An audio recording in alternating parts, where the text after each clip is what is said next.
Shalom semuanya. Apa kabar Bapak Ibu? Tetap semangat pagi hari ini. Saya berdoa semuanya tetap semangat. Bersama Tuhan selalu ada pengharapan. Amin. Suara orang-orang yang berpengharapan, bersama Tuhan ada pengharapan. Amin. Puji Tuhan. Sepanjang hari ini sampai nanti yang session terakhir, saya akan berbicara tentang masa kering Bapak Ibu. Kenapa? Karena belakangan ini semakin banyak yang istilahnya itu WA, DM, teks saya, email, konseling. Dan yang top number one problemnya adalah problem keuangan. Baik itu menyangkut pekerjaan, pokoknya tentang finance, itu problem paling utama. 2 hari yang lalu saya diundang ke sebuah perusahaan besar, yang saya percaya mereka termasuk konglomerat nih di Indonesia. Dan mereka cerita bagaimana kondisi pekerjaan yang mereka alami, bagaimana kondisi di lapangan, apa yang mereka rasakan. Dan makanya sepanjang hari ini saya tergerak sekali beberapa waktu belakangan ini berbicara tentang masa kering, saudara. Nah kalau tadi pagi saya mengambil dari Kejadian pasal 26, yang saat ini kita akan membaca dari kitab 2 Raja-Raja. 2 Raja-Raja pasal yang ke-6 ayat yang ke-24. 2 Raja-Raja pasal yang ke-6 ayat yang ke-24. Kita akan baca, kita akan mulai lihat dari ayat 24 dan 25 terlebih dahulu. Karena ini ceritanya cukup panjang, kita nggak akan baca semua Bapak Ibu, tapi saya akan merangkumkan buat saudara, enak kan? Sesudah itu Ben-Hadad Raja Aram menghimpunkan seluruh tentaranya lalu maju mengepung Samaria. Maka terjadilah kelaparan hebat di Samaria selama mereka mengepungnya. Sehingga sebuah kepala keledai berharga 80 shikal perak. Dan seperempat kaptahi merpati berharga 5 shikal perak. Saudara, sedemikian parahnya kondisi kelaparan sampai tahi merpati pun laku istilahnya. Kalau Anda baca ceritanya seterusnya itu sampai ada kejadian di mana ada 2 orang ibu yang istilahnya gantian mau memakan bayinya karena terlalu hebatnya masa kelaparan. Kenapa mereka mengalami seperti ini? Karena orang-orang Israel yang ada di kota Samaria dikepung sama orang-orang Filistin. Dan terutama mereka itu banyak istilahnya mengimport makanan dari luar. Nah jalan logistik, jalan transport ini diblok sama orang Filistin. Jadi ketika orang mengirimkan makanan langsung diblok dan diambil semuanya oleh orang Filistin. Sehingga terjadi kelaparan yang sangat hebat. Dan orang Israel yang ada di kota Samaria tidak punya kekuatan untuk melawan orang Filistin. Itu sebabnya masa kekeringan dan kelaparan terjadi Bapak Ibu. Saya tahu bahwa bangsa Indonesia juga sekarang udah lagi sedang mengalami banyak proses. Sebetulnya bukan Indonesia saja sih Bapak Ibu. Saya dengar sharing-sharing tentang negara-negara lain krisis global terjadi saat-saat ini. Jadi seluruh dunia juga sedang mengalami pergumulan di soal ekonomi. Tapi kita akan belajar melihat dari contoh di kitab 2 Raja-Raja. Respon orang pada waktu mengalami krisis, respon orang.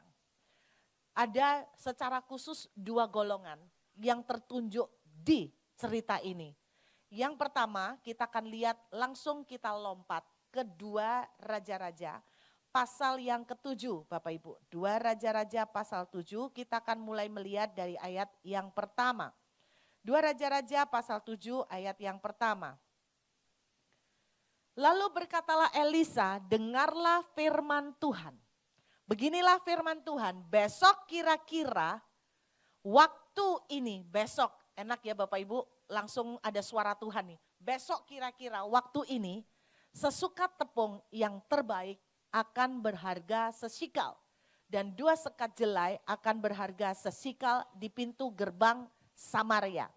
Intinya, Nabi Tuhan bernubuat. Besok makanan murah sekali, intinya gitu. Nah, orang pertama yang saya mau ajak kita belajar, saya berharap ini akan menjadi respon yang kita hindarin. Karena respon ini seringkali menjadi penghalang mujizat. Kita akan melihat ayat yang kedua. Tetapi perwira yang menjadi ajudan raja menjawab abdi Allah, menjawab Nabi Elisa. Katanya, jadi rupanya Nabi Elisanya ngomongnya ke pejabat-pejabat pemerintahan, ya kan? Termasuk sang raja. Katanya, sekalipun Tuhan membuat tingkap-tingkap di langit, masakan hal itu mungkin terjadi. Jawab abdi Allah, sesungguhnya engkau akan melihatnya dengan matamu sendiri, tetapi tidak akan makan apa-apa daripadanya. Respon pertama Bapak Ibu. Menurut saya perwira ini mendapatkan privilege. Tahu privilege Bapak Ibu? Hak istimewa. Hak istimewa apa? Karena dia dapat bocoran surga. Loh, orang bilang bocoran surga. Dia dapat nubuatan dari Tuhan. Dia dapat bocoran rahasia Tuhan. Besok Tuhan mau kasih harga makanan murah sekali. Bapak Ibu, menurut saya kalau dapat bocoran seperti ini, wah ini menurut saya hak istimewa Bapak Ibu. Apalagi kalau di Australia Bapak Ibu, di mana jual lotre itu halal dan legal. Coba kalau dapat bocoran dari surga tentang nomor lotre berapa yang mau keluar. Waduh, saya ini suka menghayal Bapak Ibu. Kenapa? Gara-gara 2 minggu lalu diumumkan di internet. Di Australia kemarin itu ada lotre jackpotnya 1 triliun Bu. 1 triliun. Dan sampai hari ini belum ada yang klaim. Saya ngomong guyonan sama suami, kok kali-kali kita kali. Oh kita enggak beli sih. Jadi ada jackpot 1 triliun Bapak Ibu. Beberapa bulan lalu pernah jackpot 1 triliun juga dan itu dimenangkan seorang cewek umur 27 tahun. 1 triliun itu 1.000 miliar. Saya belum pernah lihat 1.000 miliar. 1.000 miliar itu banyak loh. Itu kalau dibuat perpuluhan. 1.000 miliar sepersepuluhnya 100 miliar. Kalau saya punya 1.000 miliar, perpuluhan 100 miliar. Kerasa berat ya Pak ya. Saya baru membayangkan aja sudah berat, makanya enggak dapat Bapak Ibu. Makanya belum dipercaya Tuhan. Saya membayangkan kalau dapat 1.000 M perpuluhan 100 miliar. Itu kalau perpuluhan dibagi 10 gereja. Salah satunya gereja Duta Injil misalnya. Saya percaya. Kalau saya yang nanem itu Pak ya, ini perpuluhan saya. Saya percaya. Gereja manapun pasti saya bakalan diundang terus. Bercanda Bapak Ibu ya. Tapi saya membayangkan, kalau kita tuh dapat bocoran dari surga, betapa enaknya. Di Alkitab cukup banyak beberapa orang yang dapat bocoran dari surga. Contohnya Yusuf. Yusuf dapat bocoran dari surga, kamu nanti akan jadi leader, ya kan? Ini bocoran toh dari surga, walaupun perwujudannya 13 tahun. Kebetulan di cerita ini enak, cuman sehari doang Pak, ya kan? Ada banyak contoh di Alkitab dapat bocoran dari surga. Daud dapat bocoran dari surga, kamu akan jadi raja. Saul tidak pernah dapat bocoran dari surga Bapak Ibu, tahu-tahu sekonyong-konyong dipilih jadi raja. Tapi yang dapat bocoran dari surga, itu menurut saya hak istimewa.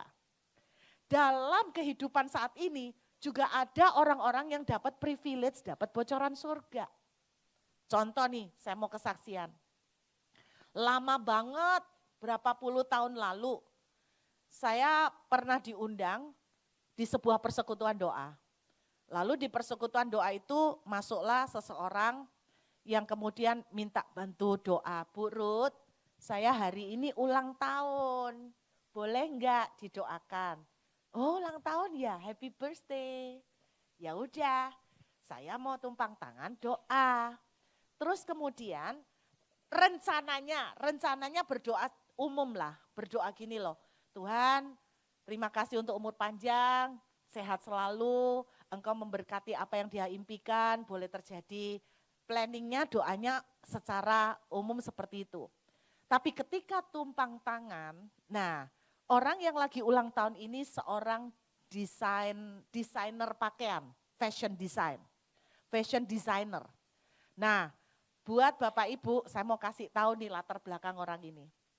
Kalau dilihat dari sisi keterkenalan, dibandingkan Anne Avante, oh jauh. Orang ini sama sekali tidak terkenal. Produknya di Surabaya pun tidak terlalu banyak yang order. Kenapa? Karena mungkin tes dia, cita rasa dia, artnya itu cukup beda. Singkat cerita gitu.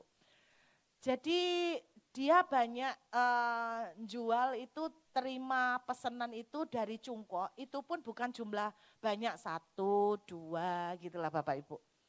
Waktu saya berdoa buat dia, tiba-tiba ini mulut kadang-kadang enggak bisa ditahan. Lalu saya berdoa buat dia begini, Tuhan bicara, kamu akan dibikin Tuhan jadi fashion designer Hollywood red carpet. Habis ngomong itu saya nyesel. Saya bilang, ini mulut gak tahu sekolah. Terus dia bilang, Bu Ruth, saya mau jadi desainer red carpet ya. Cik, tolong Cik, pendeta itu manusia Cik. Tolong, bisa salah, sangat bisa salah Cik, tolong. Iya Bu, enggak apa-apa, tapi saya aminkan Bu. Jadi red carpet ya Bu. Ingat ya Cik, tadi tidak salah dengar ya? Enggak Bu, red carpet. Kalau red carpet itu kan jelas Bu, enggak ada lagi red carpet. Terus dia bilang, saya aminkan Bu. Oke, ya udah, tanggap lupa ya Pak ya, aminkan. Enggak sampai setahun, dia datang lagi. Bu Ruth, Ibu ingat gak saya didoakan waktu ulang tahun? Ya saya enggak mungkin lupa Pak. Anda tahu itu salah satu doa yang tidak mungkin saya lupa. Anda tahu kenapa? Karena kenyataan dengan doa saya bertolak belakang. Saya tidak yakin, kalau saya doakan Bu Anne Avante, engkau akan jadi desainer red carpet, masih bisa. Ini sulit. Imanku enggak nyampe Pak untuk ini. Jadi saya ingat betul, gawat dia kok ngungkit-ngungkit lagi ya. Terus dia bilang, gini Bu Ruth, saya mau cerita perjalanan saya selama setahun ini. Saya ikut lomba. Nah tiba-tiba saya ditawarin ada sebuah lomba di Times Square, New York. Lombanya diikutin ratusan desainer dari berbagai negara dan temanya sesuai dengan culture masing-masing. Bu Ruth, besok minggu depan nih saya berangkat ke New York. Saya harus bikin pakaiannya dari Indo. Kami cuma dikasih data, modelnya, ukurannya antara range. Misalnya lingkar pinggang range sekian sampai sekian, bahu range sekian sampai sekian. Nanti teknisnya sampai sana, yang namanya model ini jalan Bu. Kita harus rebutan narik. Kamu mau narik yang mana, kira-kira bajumu kamu kasih range berapa, kamu yang bisa ngira-ngira, oh model yang ini. Dan dia bilang gini, Bu, sulit Bu, karena apa? Kita cuma dikasih waktu setengah jam untuk fitting. Jadi setengah jam atau 15 menit saya lupa untuk fitting Bu. Terus singkat cerita, dia bilang, masalahnya Bu, dibandingkan dengan orang bule, saya sangat pendek dibandingkan orang bule. Ibu bayangkan kalau orang bule desainer, orang-orang asing itu desainernya itu tinggi-tinggi, mereka tinggal narik model dengan gampang, sedangkan saya sudah kecil, jauh lebih pendek dari mereka. Bu, itu saya sudah enggak tahu apakah saya bisa dapat model seperti yang saya paling enggak ngepasin lah, nggak terlalu banyak-banyak ngefittingnya. Bu, tolong doakan ya Bu, tolong doakan. Saya enggak berharap sih, ya saya kepengen bisa menang, tapi saya enggak berharap terlalu banyak. Sudah pokoknya saya join aja, kan Tuhan pernah janji saya dapat red carpet katanya gitu. Aduh, ini orang ungkit-ungkit terus. Aduh, Cik, saya sudah bilang semua harus diuji ya Cik. Saya bilang gitu, saya berdoa, Tuhan beri dia kekuatan untuk bisa narik model. Dan engkau yang menjatuhkan model terbaik. Maunya doanya gitu Bu. Ternyata setelah tumpang tangan, ini mulut lagi-lagi tidak bisa disekolahkan.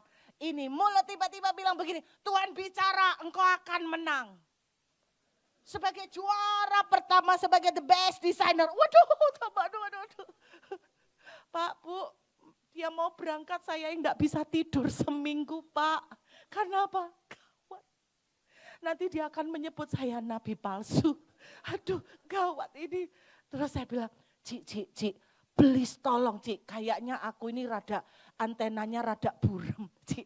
Jadi tolong Cik, jangan langsung dipercaya Cik. Pendeta bisa palsu, pendeta bisa salah Cik. Namanya manusia, nubuatannya bisa ngawur Cik. Tolong please diuji. Jadi diuji ya Cik, jangan 100% percaya. Dia jawab gini, saya aminkan Bu, saya akan menang. Cik, jangan dulu ngaminkan, saudara saya melawan sendiri, jangan dulu ngaminkan. Pokoknya ya udahlah, enggak apa-apa udah diaminkan, tapi jangan terlalu berharap ya Cik ya. Singkat cerita Bapak Ibu, seminggu saya enggak bisa tidur. Kenapa? Saya stres, saya tegang. Dia yang lomba, saya yang stres. Dia yang lomba, saya yang tegang. Singkat cerita Bapak Ibu, tidak pernah diduga dia betul-betul mendapatkan juara pertama sebagai best designer. Saya lupa tahun berapa dan saudara tahu sekarang desainnya dari sejak berapa tahun lalu dipakai oleh ya lumayan lah Ariana Grande, Halle Berry, Janet Jackson, Blackpink. Terus anak saya bilang gini, berarti kan dia berbakat Mami. Belum tentu. Loh terus menurut Mami cuman karena satu. Karena Tuhan sudah berjanji. Iya kan? Dulu dia enggak terlalu banyak kok yang pesen.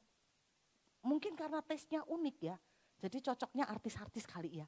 Tapi bukan cuman artis Bapak Ibu. Tapi juga raja dan ratu dari beberapa negara. Itu pesen baju di dia. Anda bisa bayangkan. Hari ini namanya terpampang sebagai international fashion designer. Wow, keren.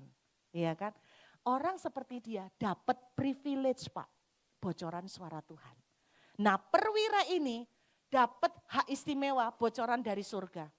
Sayangnya respon dia adalah, dia enggak percayalah, masuk akal kan? Kalau Anda lihat orang ini, Anda terus dengar nubuatan, kamu akan jadi red carpet designer, ya saya aja enggak percaya. Apalagi orang itu, orang lain lebih enggak percaya lagi saudara.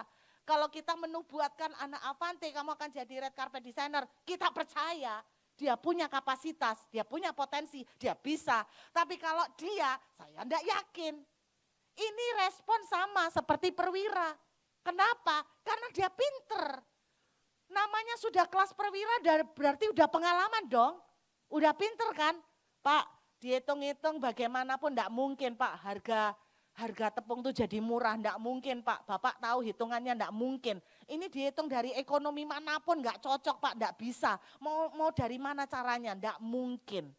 Bapak Ibu, berapa banyak orang sekarang, Bu, Tuhan sudah berjanji, kamu begini-begini, enggak mungkin Bu, orang semua seluruh dunia susah kok. Sulit Bu, apalagi kalau Tuhan kasih privilege didengerin suara Tuhan gini. Tuhan bicara nih, kamu bakalan dapat pekerjaan baru yang luar biasa, yang internasional. Bu, internasional, bahasa Inggris saja enggak bisa, boro-boro internasional. Ibu ngawur, ibu ngantuk ya, iya kan? Ini persis sama dengan Sarah. Sarah dikasih tahu Tuhan, kamu akan punya anak. Apa yang dilakukan Sarah? Tertawa. Masakan mungkin yang sudah tua ini. Anda enggak percaya, mau dicoba tes? Nah, Ada yang umur 80? Kalau ada yang umur 80, coba, Tante belum 80 tapi 60? Nah, coba Tante seandainya Anda mendengar Tuhan bicara, engkau akan hamil. Loh Bapak udah ketawa loh Pak, jangan ketawa begitu dong Pak. Bapak ketawanya paling keras lagi. Kalau ibu ini dinubuatin, tahun depan engkau akan hamil. Bapak ini ketawa, ibunya juga. Pendeta ngawur. Ini orang gila, benar enggak? Betapa sulitnya kita percaya. Perwira ini pinter, makanya dia pakai logikanya. Enggak mungkin dihitung secara logika, bisa masuk harga barang murah, harga makanan banyak, murah. Enggak mungkin. Makanya dia jawab, kalaupun Tuhan bisa membuka langit, enggak mungkin. Saya berdoa, kalau Anda ada yang pernah mendapat janji Tuhan, kamu akan membawa anakmu sekolah ke luar negeri. Anda melihat diri sendiri enggak mungkin. Saya berdoa jangan meresponi seperti perwira. Mana mungkin. Tuhan tidak anti logika. Tuhan kasih kita hikmat untuk mikir. Tuhan tidak anti logika, tapi jangan lupa Tuhan melampaui logika. Amin. Tuhan tidak anti logika, Anda ngitung boleh. Tapi Tuhan punya hitungan melampaui hitungan saudara dan saya. Saudara pernah dapat janji Tuhan, kamu akan punya rumah, kamu tidak akan kontrak-kontrak lagi. Saudara Anda jangan down bilang gini, tidak mungkin dari gaji aja segini, boro-boro mau beli rumah. Anda tidak akan pernah tahu, Anda tidak akan pernah tahu. Saya waktu dapat nubuatan dari Tuhan, kamu akan punya rumah sendiri, kamu tidak akan lagi menjadi kontraktor. Kontrak terus. Saya berapa tahun jadi kontraktor Pak, kontrak melulu Pak. Satu saat Tuhan bicara, kamu akan punya rumah. Ya waktu jujur boro-boro punya rumah Bu, tabungan 1 juta enggak sampai.